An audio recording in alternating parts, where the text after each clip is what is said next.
आज हम अपने इस क्लासिक एनसीईआरटी के साइंस की सीरीज में अध्याय 10 पढ़ेंगे और अध्याय 10 है गति एवं दूरियों का मापन। बच्चों, डियर स्टूडेंट, पहली तथा बोझों की कक्षा के सभी बच्चों के बीच ग्रीष्मावकाश में भ्रमण किए गए स्थानों के बारे में सामान्य चर्चा हो रही थी। एक बच्चा अपने पैतृक गांव पहले रेलगाड़ी, फिर बस और अंत में बैलगाड़ी का उपयोग करके गया था। एक विद्यार्थी ने वायुयान से यात्रा की थी। एक अन्य विद्यार्थी ने अवकाश के अनेक दिन अपने चाचा जी की नाव में सैर करके मछली पकड़ने में व्यतीत किए थे। इसके पश्चात अध्यापक ने विद्यार्थियों से समाचार पत्र के उन लेखों को पढ़ने के लिए कहा जिनमें उन छोटे पहियों वाले वाहनों के बारे में वर्णन है जो मंगल ग्रह की धरती पर चले थे और प्रयोग भी किए। इन वाहनों को मंगल तक ले जाने का कार्य अंतरिक्ष यान द्वारा किया गया था। इसी बीच पहली प्राचीन भारत के बारे में कहानियाँ पढ़ती रही थी तथा अब वह ये जानना चाहती है कि प्राचीन काल में लोग एक स्थान से दूसरे स्थान की यात्रा कैसे करते थे। 10.1 यातायात की कहानी। प्राचीन काल में लोगों के पास यातायात के कोई साधन नहीं थे। वे पैदल चलते थे तथा अपना सामान या तो अपनी पीठ पर अथवा पशुओं की पीठ पर लाद कर ले जाते थे। प्राचीन काल में जल मार्गों में आने जाने के लिए नावों का उपयोग किया जाता था। आरंभ में लकड़ी के लट्ठों से, जिनमें खोखली गुहिका बनाई जा सके, नावें बनाई जाती थी। इसके पश्चात लोगों ने लकड़ी के विभिन्न टुकड़ों को आपस में जोड़कर नाव की आकृति बनाना सीख लिया। ये नावें जल में रहने वाले जीवों की आकृतियों के सदृश थीं। अध्याय 8 एवं 9 में मछलियों की धारारेखीय आकृति से संबंधित चर्चा को याद कीजिए।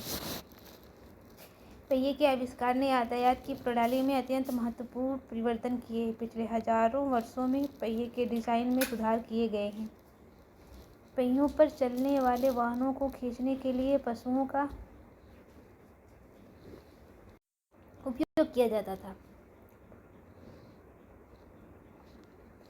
19वीं शताब्दी के प्रारंभ तक भी लोग एक स्थान से दूसरे स्थान तक परिवहन के लिए पशु शक्ति पर निर्भर करते थे। वाष्प इंजन के आविष्कार से एक नए शक्ति स्रोत का समावेश हुआ। वाष्प इंजन से 40 सवारी गाड़ियों तथा मालगाड़ियों के डिब्बों के लिए रेल की पटरियों का निर्माण किया गया।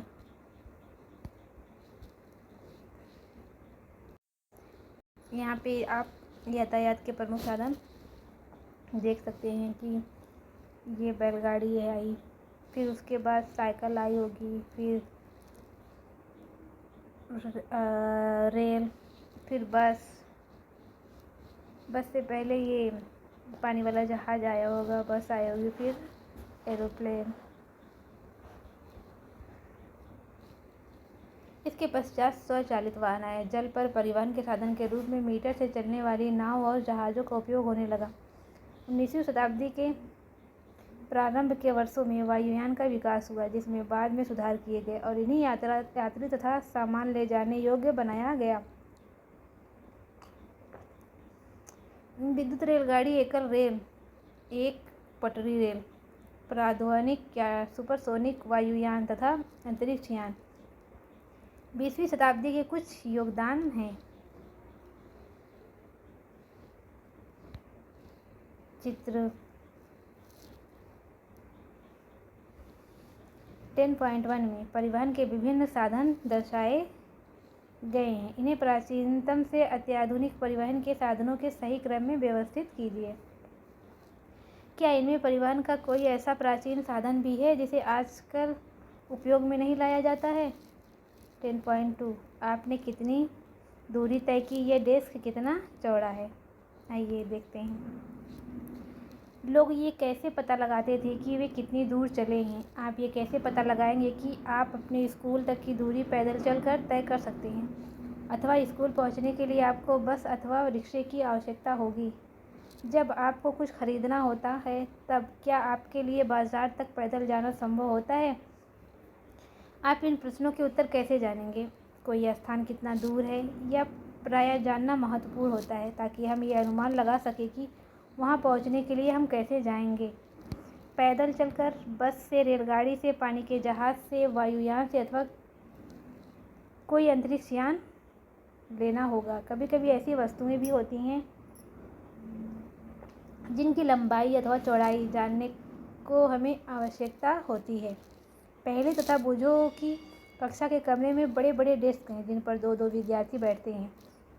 पहले तथा बुझो एक डेस्क पर साथ साथ बैठते हैं, परंतु बहुधा उनमें इस बात को लेकर झगड़ा होता रहता है कि उसका दूसरा साथी डेस्क के अधिक भाग का उपयोग कर रहा है।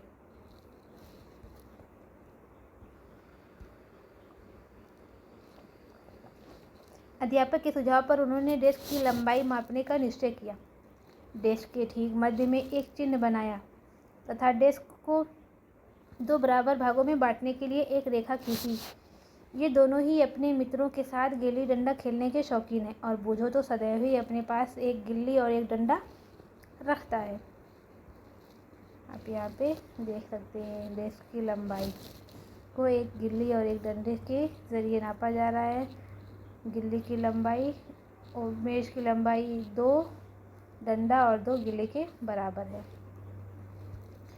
यहाँ चित्र 10.2 जो कि यही ऊपर में देखिए, उन्होंने गिल्ली और डंडे का उपयोग करके डेस्क की लंबाई मापने का प्रयास कैसे किया है। ऐसा लगता है कि डेस्क की लंबाई 2 डंडों की लंबाई तथा 2 गिल्लियों की लंबाई के योग के बराबर है। डेस्क के मध्य में रेखा खींचने पर दोनों प्रसन्न दिखाई देते हैं क्योंकि दोनों को आधा आधा डेस्क मिल गया है, जिसमें डेस्क का आधा भाग लंबाई में एक डंडे और एक गिल्ली की लंबाई के बराबर है। कुछ दिनों के बाद खींची गई रेखा मिट जाती है। बुझो का पुराना गिल्ली डंडा खो गया है। अब उसके पास गिल्ली डंडे का नया सेट है। अब देखिए वे गिल्ली डंडे के नए सेट का उपयोग करके डेस्क की लंबाई किस प्रकार मापते दिखाई देते हैं। यहाँ पर आप देख सकते हैं, यहाँ पर एक गिल्ली, यहाँ पर एक 2 डंडा और एक गिल्ली और थोड़ा सा जगह बीच में बच रहा है। यहाँ पे 2 डंडा और एक गिल्ली के बाद थोड़ा सा स्पेस बच रहा है। दोबारा जब उसको नापते हैं तो हेलो, अब जब डेस्क की लंबाई गिल्ली डंडे के नए सेट से मापी गई तब डेस्क की लंबाई ऐसा प्रतीत हुई जैसे ये लगभग 2 डंडों तथा एक गिल्ली की लंबाई के बराबर हो, परंतु फिर भी डेस्क का कुछ भाग बच जाता है। यह तो एक गिल्ली की लंबाई से कम है। अब क्या करें? आप पहेली और बूझो को क्या सुझाव देंगे ताकि वे डेस्क की पूरी लंबाई माप लें? क्या वे लंबाई मापने के लिए क्रिकेट के विकेट तथा गुल्लियों का उपयोग कर सकते हैं, अथवा आप सोचते हैं कि ऐसा करने से वैसे ही समस्या उत्पन्न हो सकती है? वह एक कार्य कर सकते हैं, एक छोटी डोरी लें और इस पर 2 चिन्ह लगाएं। ये डोरी की एक लंबाई होगी। वे डेस्क की चौड़ाई डोरी की लंबाई के पदों में माप सकते हैं। वे इस डोरी का उपयोग डोरी की लंबाई से कम दूरियों को मापने में किस प्रकार कर सकते हैं? वे डोरी की चौड़ाई पर डोरी की लंबाई का आधा, 1/4 तथा 8वां भाग कर सकते हैं। अब संभवतः पहेली तथा बूझो डेस्क की यथार्थ लंबाई इस डोरी की सहायता से माप सकते हैं। आप ये भी कह सकते हैं कि इन्हें अपनी ज्यामिति बॉक्स के पैमाने के उपयोग करके अपनी समस्या का हल करनी चाहिए। हाँ, वास्तव में ऐसा किया जा सकता है। बूझो ने यह पढ़ा कि जब ऐसे मानक पैमाने नहीं थे तब लोग दूरियां कैसे मापते थे तथा वह स्वयं भी भिन्न भिन्न ढंग से दूरियां मापने का प्रयास कर चुका है। यहाँ पे आप देख सकते हैं ये डोरी के ज़रिए टेबल की लंबाई को माप रहा है।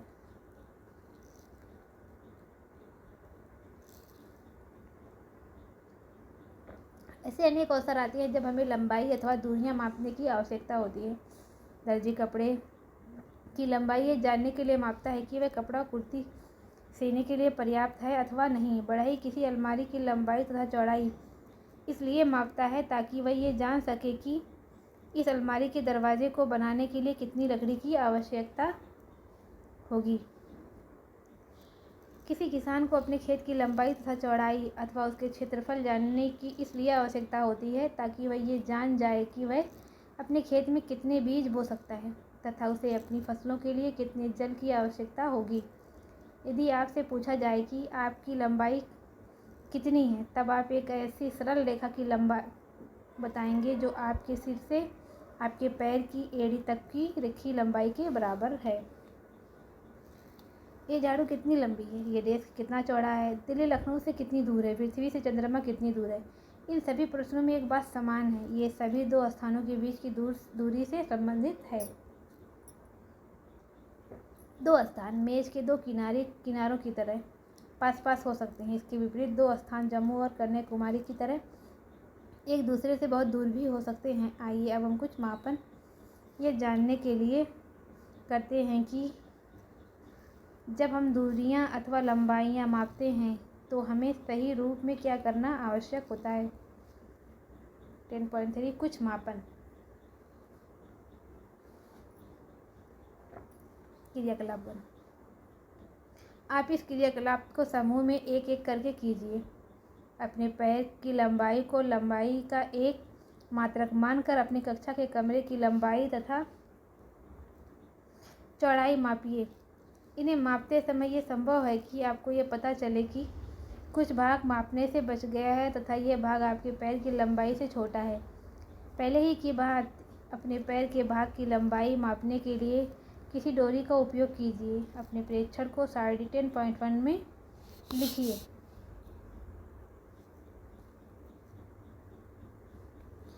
क्रियाकलाप 2। समूह में कार्य कीजिए। आप प्रत्येक अपने बालिश्त को मानक मानकर अपनी कक्षा के कमरे में रखी मेज अथवा डेस्क की चौड़ाई माप सकते हैं। ये देखिए, आप बालिश्त से मेज की लंबाई को माप रहा है।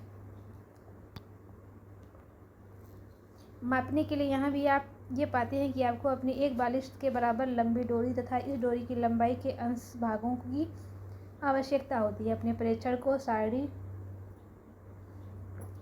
10.2 में लिखिए। हम देखते हैं कि मापन का अर्थ किसी अज्ञात राशि की उसी प्रकार की कुछ अज्ञात राशि से तुलना करना है।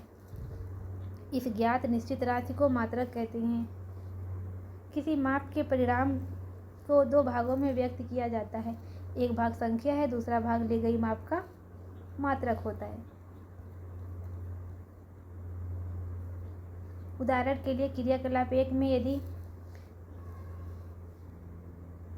कक्षा के कमरे की लंबाई आपके 12 पैर की लंबाई के बराबर है तो 12 एक संख्या है तथा पैर की लंबाई एक मात्रक है जिसे मापने के लिए चुना गया है। अब सारणी 10.1 तथा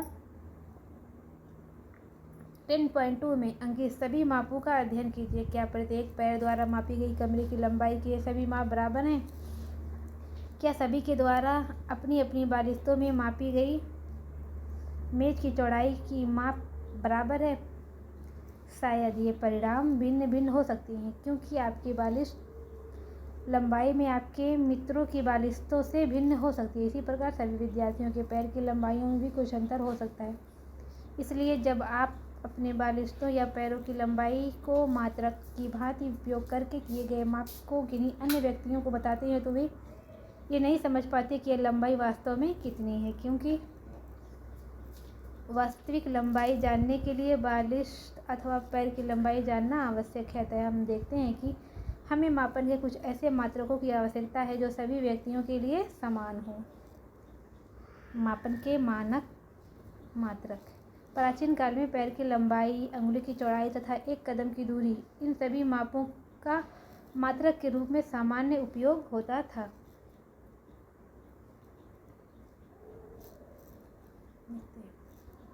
हड़प्पा सभ्यता के लोगों ने अवश्य ही लंबाई के बहुत अच्छे मापन का उपयोग किया होगा, क्योंकि ये खुदाई में प्राप्त परिशुद्ध ज्यामितीय रचना को देखने से प्रमाणित होता है।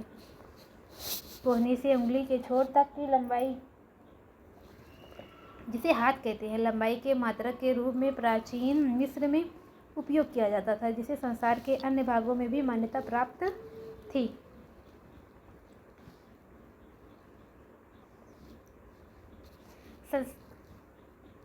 संसार के विभिन्न भागों में लोग लंबाई के मात्रक के रूप में फुट का उपयोग करते थे। अलग अलग क्षेत्रों में फुट की लंबाई थोड़ी भिन्न थी। लोग 1 गज कपड़ा फैली बाहें के सिरे से अपने ठोड़ी तक मापते थे। रोमवासी अपने पग अथवा कदमों से लंबाई मापते थे। प्राचीन भारत में छोटी लंबाइयों को मापने के लिए अंगुल अथवा मुट्ठी का उपयोग किया जाता था। आज भी भारत के कई शहरों में हम पुष्प विक्रेताओं को पुष्पहारों को बेचते समय अपनी भुजाओं का उपयोग लंबाई के मात्रक के रूप में करते हुए देख सकते हैं। सुविधा अनुसार शरीर के ऐसे बहुत से भागों का मात्रकों के रूप में उपयोग होता रहा है। तथापि प्रत्येक व्यक्ति के शरीर की मापों में थोड़ी भिन्नता हो सकती है। शायद इसी कारण भी मापन में उलझनें आई होंगी। वर्ष 1790 में फ्रांसीसियों ने मापन की एक मानक प्रणाली की रचना की, जिसे मीटर पद्धति कहती हैं। एक समानता के लिए समस्त संसार के वैज्ञानिकों ने मापन के मानक मात्रकों को एक सेट को स्वीकार कर लिया है। आजकल जिस मात्रक प्रणाली का उपयोग हो रहा है उसे अंतर्राष्ट्रीय मानक प्रणाली SI मात्रक कहते हैं। लंबाई का SI मात्रक मीटर है। चित्र 10.6 में मीटर पैमाना दिखाया गया है। इसमें अपने ज्यामिति बॉक्स का 15 सेंटीमीटर पैमाना भी दिखाया गया है। प्रत्येक मीटर को 100 बराबर भागों में विभाजित किया गया है, जिन्हें सेंटीमीटर कहते हैं। 1 सेंटीमीटर के 10 बराबर भाग होते हैं, जिन्हें मिलीमीटर कहते हैं। इस प्रकार यहाँ पे 1 मीटर बराबर 100 सेंटीमीटर और 1 सेंटीमीटर बराबर 10 मिलीमीटर होता है। लंबी दूरियों के मापने के लिए मीटर एक सुविधाजनक मात्रक नहीं है। इसके लिए हम एक बड़े मात्रक को परिभाषित करते हैं, इसे किलोमीटर कहते हैं। अब यहाँ पे देखिए 1 किलोमीटर बराबर 1000 मीटर। अब हम अपने सभी मापन क्रियाकलापों को मानक पैमाने का उपयोग करके दोहरा सकते हैं तथा लंबाई को SI मात्रकों में माप सकते हैं। ऐसा करने से पहले हमें दूरियां तथा लंबाइयां मापने का सही ढंग जानना आवश्यक है। 10.5 लंबाई की यथार्थ या परिशुद्ध माप।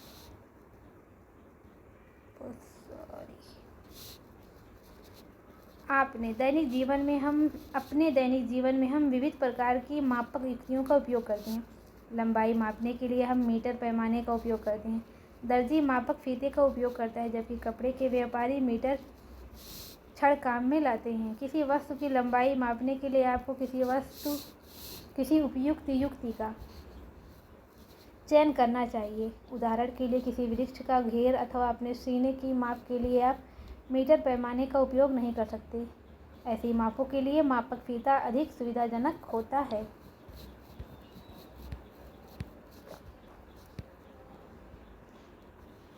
छोटी लंबाइयाँ, जैसे आपकी पेंसिल की लंबाई मापने के लिए आपने ज्यामिति बॉक्स के 15 सेंटीमीटर पैमाने को काम में ला सकते हैं। यहाँ पे आप देख सकते हैं बॉक्स को नाप रहा है स्केल के जरिए जो आप इस्तेमाल करते हैं। लंबाई मापते समय हमें निम्नलिखित सावधानियां बरतने की आवश्यकता होती है। नंबर 1, चित्र 10.7 में देखिए दिखाए अनुसार पैमानों को वस्तु के संपर्क में इसकी लंबाई के अनुदिश रखिए। कुछ पैमाने के सिरे टूटे हो सकते हैं। आप इन पैमानों के शून्यांक स्पष्ट नहीं देख सकेंगे। चित्र 10.8a, ऐसे प्रकरणों में पैमाने के शून्यांक से माप लेने से बचिए। अब पैमाने का कोई अन्य पूर्णांक जैसे 1.0 सेंटीमीटर चित्र 10.8 काम में ला सकते हैं। तब आपको दूसरे सिरे के पाठ्यांक से इस पूर्णांक के पाठ्यांक को घटाना चाहिए। उदाहरण के लिए चित्र 10.8 में एक सिरे का पाठ्यांक 1.0 सेंटीमीटर तथा दूसरे सिरे का पाठ्यांक 14.3 सेंटीमीटर है। अतः वस्तु की लंबाई 14.3 सेंटीमीटर से 1.0 सेंटीमीटर बराबर 13.3 सेंटीमीटर है।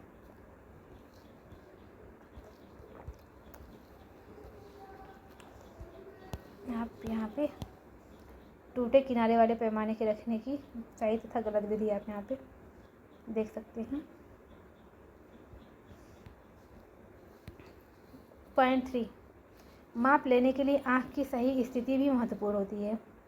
चित्र 10.9 में दर्शाए के अनुसार आपकी आँखें जिस बिंदु की माप ली जानी है उसके ठीक सामने होनी चाहिए। स्थिति बी आँख की सही स्थिति है। ध्यान दीजिए, बी से देखने पर पाठ्यांक 7.5 सेंटीमीटर है। स्थितियों ए तथा सी से पाठ्यांक भिन्न हो सकते हैं। क्रियाकलाप 3 अपने सहपाठी की ऊंचाई वाले बालिस्तों और फिर मीटर पैमाने का उपयोग करके मापिए। इसके लिए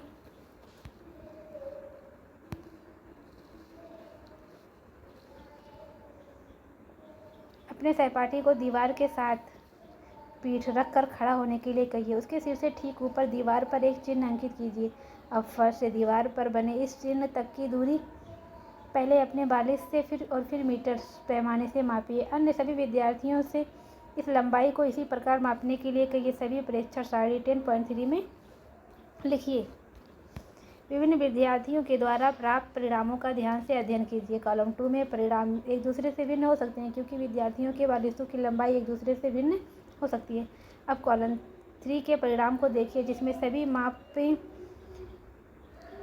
मानक पैमाने द्वारा ली गई हैं। ये परिणाम एक दूसरे के बहुत समीप हो सकते हैं, परंतु क्या ये एक दूसरे के ठीक ठीक बराबर हैं? यदि नहीं तो आपके विचार से ये अंतर क्यों है? आखिर सभी एक ही पैमाने का उपयोग कर रहे हैं, भिन्न बालिस्तों का उपयोग तो कर नहीं रहे। ये अंतर परीक्षण लेने में होने वाली छोटी त्रुटियों के कारण हो सकता है। मापन की इन त्रुटियों को जानने और व्यवहार में लाने के महत्व के बारे में उच्च कक्षाओं में सीखेंगे।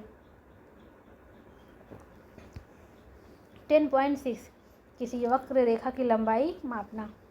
हम किसी वक्र रेखा की लंबाई सीधे ही मीटर पैमाने का उपयोग करके नहीं माप सकते। वक्र रेखा की लंबाई मापने के लिए हम धागे का उपयोग कर सकते हैं। क्रियाकलाप 4 वक्र रेखा ए बी चित्र 10.10 की लंबाई मापने के लिए किसी धागे का उपयोग कीजिए। धागे के एक सिरे पर गांठ बांधिए। इस गांठ का बिंदु ए पर रखिए। अब धागे को अपनी उंगली तथा अंगूठे द्वारा तना हुआ रखकर इसके छोटे भाग को रेखा के अनुदिश रखिए। इस बिंदु पर अपने एक हाथ से धागे को थामिए। अपने दूसरे हाथ से धागे के और थोड़े भाग को वक्र रेखा के अनुदिश फैलाइए। इस प्रक्रिया को दोहराते हुए वक्र रेखा के बिंदु बी तक पहुंचिए। धागे का जो भाग बिंदु बी पर है वहां एक चिन्ह अंकित कीजिए। अब इस धागे को मीटर पैमाने के अनुदिश फैलाइए। धागे के आरंभ में बंधी गांठ तथा इस पर बने अंतिम चिन्ह के बीच की लंबाई मापिए। ये माप वक्र रेखा ए बी की लंबाई है।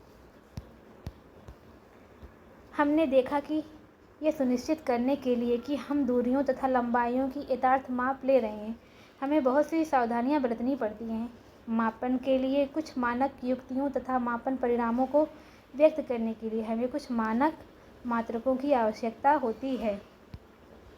हमारे चारों ओर गतिशील वस्तुएं क्रियाकलाप 5 उन वस्तुओं के बारे में सोचिए जो आपने हाल ही में देखी है। इसकी सूची सारणी 10.4 में बनाइए।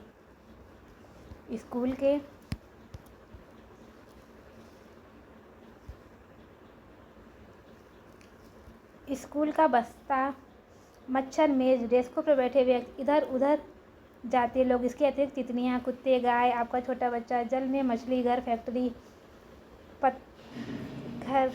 पत्थर, घोड़ा, गेंद, बिल्ली, बल्ला चलाती रेलगाड़ी, सिलाई मशीन, दीवार, घड़ी की सुइयाँ भी हो सकती हैं। आप जितनी लंबी सूची बना सकती हैं बनाइए। इनमें कौन सी गतिशील है और कौन विराम में है? आपने ये कैसे सुनिश्चित किया कि कोई वस्तु गति में है अथवा विराम में है? आपने ये देखा होगा कि चिड़ियाँ कुछ समय पश्चात पहले वाले स्थान पर दिखाई नहीं देती, जबकि मेज उसी स्थान पर। इस आधार पर आपने ये सुनिश्चित किया होगा कि कोई वस्तु गति में है अथवा विराम में है। आइए हम किसी चींटी की गति को ध्यान से देखते हैं। क्रियाकलाप 6 फर्श पर कागज़ की एक बड़ी शीट फैलाकर इस पर कुछ चीनी रखिए। चींटियाँ इस चीनी की ओर आकर्षित होंगी तथा आप शीघ्र ही इस कागज़ की शीट पर बहुत सी चींटियों को रेंगते हुए देखेंगे। किसी एक चींटी के लिए जब ये कागज़ की शीट पर तुरंत रेंग चुकी हो, पेंसिल से उसकी स्थितियों के निकट छोटे छोटे चिन्ह अंकित कीजिए। जैसे जैसे ये कागज़ पर रेंगती जाए, आप इसकी स्थितियों पर चिन्ह अंकित करते जाइए। कुछ समय के पश्चात कागज़ की शीट को इधर उधर हिलाकर इस पर से चीनी एवं चींटियाँ हटा दीजिए। उन विभिन्न बिंदुओं जिन्हें आपने कागज़ पर अंकित किया था को तीरों द्वारा जोड़कर चींटी की गति की दिशा दर्शाइए। वह हर बिंदु जिसे आपने अंकित किया है कुछ सेकंडों के समय अंतराल में चींटी ने कहाँ कहाँ गति की को दर्शाता है। गति किसी वस्तु की स्थिति में किस प्रकार के परिवर्तन जैसी दिखाई देती है। क्या आप ऐसे नहीं मानते हैं? क्रियाकलाप 5 में वस्तुओं के समूह बनाते समय आपने घड़ी, सिलाई की मशीन अथवा बिजली का पंखा जैसी वस्तुओं को किस समूह में रखा था? क्या ये वस्तुएं एक स्थान से दूसरे स्थान तक गति कर रही हैं? नहीं। क्या आप इनके किसी भाग में कोई गति देखते हैं? पंखे की पंखुड़ियाँ अथवा घड़ी की सुइयाँ कैसे गति करती हैं? क्या यह गति रेलगाड़ी की गति जैसी ही है? आइए अब हम कुछ प्रकार की गतियाँ देखते हैं जिनसे हमें इन विभिन्न प्रकार की गतियों को समझने में सहायता मिलेगी। आइए देखते हैं 10.8 गति के प्रकार। आपने सीधी सड़क पर किसी वाहन की गति, किसी परेड में सिपाहियों के मार्च पास्ट की गति अथवा किसी गिरते पत्थर की गति का परीक्षण किया हुआ होगा। ये किस प्रकार की गति है? 100 मीटर दौड़ता प्रतियोगिता में धावक भी सरल रेखा के अनुदिश दौड़ते हैं। क्या आप अपने चारों ओर देखकर इसी प्रकार के और अधिक उदाहरण सोच सकते हैं? यहाँ पे आप देख सकते हैं गाड़ी है, ये परेड करते हुए सिपाही हैं, जो कि सरल रेखीय गति के कुछ उदाहरण हैं। इन सभी उदाहरणों में हम ये देखते हैं कि वस्तुएं सरल रेखा के अनुदिश गति कर रही हैं। इस प्रकार की गति को सरल रेखीय गति कहते हैं। क्रियाकलाप 7। एक पत्थर लीजिए, इससे एक धागा बांधिए तथा अपने हाथ से इसे तेजी से घुमाइए। पत्थर की गति को ध्यान से देखिए। हम देखते हैं कि पत्थर वृत्तीय पथ के अनुदिश गति कर रहा है।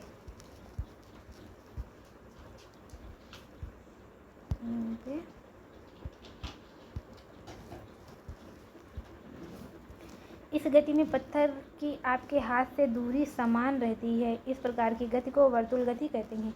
बिजली के पंखे की पंखुड़ियों पर अंकित किसी चिन्ह की गति, किसी घोड़े के सेकंड की सुई की गति वर्तुल गति के उदाहरण है। बिजली का पंखा अथवा घड़ी स्वयं एक स्थान से दूसरे स्थान तक गति नहीं कर रहे हैं, परंतु पंखे की पंखुड़ियाँ घूर्णन करती हैं तथा ऐसी ही घड़ी की सुइयाँ भी करती हैं। यदि हम पंखे की पंखुड़ियाँ अथवा घड़ी की सुइयों पर कहीं किसी प्रकार का कोई चिन्ह अंकित कर दे तो घूर्णन करते समय भी पंखे अथवा घड़ी के केंद्र से इस चिन्ह की दूरी समान रहेगी।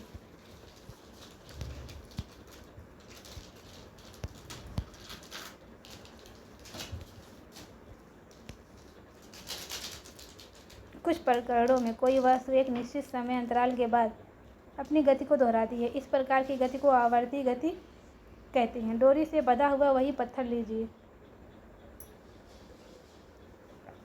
जिसे आपने क्रियाकलाप 7 में उपयोग किया था।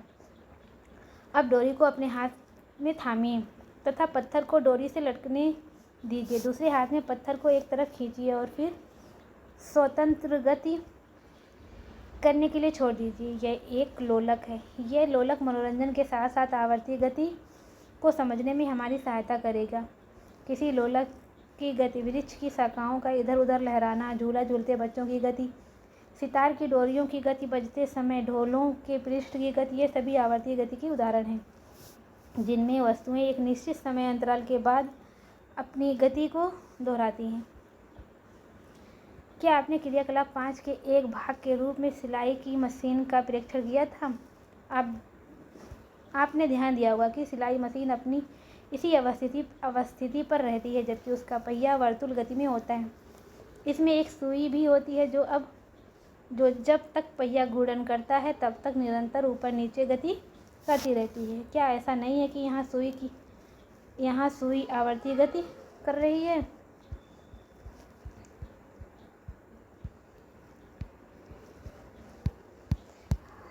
क्या आपने फर्श पर लुढ़कती किसी गेंद की गति को ध्यानपूर्वक परीक्षण किया है?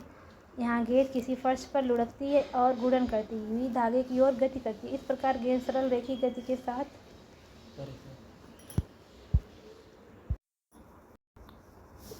घूर्णन गति भी करती है। क्या आप ऐसे अन्य उदाहरण बता सकते हैं जिनमें वस्तु की गति विभिन्न प्रकार का गतियों से मेल करती है? विभिन्न प्रकार की गतियों से मेल करती है। इस अध्याय के अंतर्गत हमने बहुत से मापन क्रियाकलाप किए हैं तथा कुछ प्रकार की गतियों के विषय में चर्चा की है। हमने देखा कि समय के साथ स्थिति में परिवर्तन को गति कहते हैं।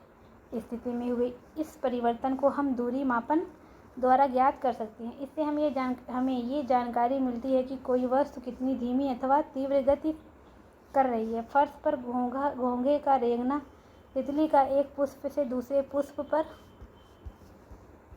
मंडराना, नदी का चिकनी गोल गुटिकाओं के ऊपर अपने हाथ के अनुदिश प्रवाहित होना, वायुयान का वायु में ऊंचाइयों पर उड़ना, जेट पथ चिन्ह बनाना, पृथ्वी के परितः चंद्रमा द्वारा गति करना, हमारे शरीर में रुधिर का परिसंचरण आदि सभी उदाहरण हमारे चारों ओर अनेक स्थानों पर होने वाली गतियों को दर्शाते हैं। तो ये रहा हमारा आज का चैप्टर का एंड। प्रमुख शब्द है वर्तुलगत, धुरीगत, और ये है सारांश। बाकी है अभ्यास प्रश्न जो कि हम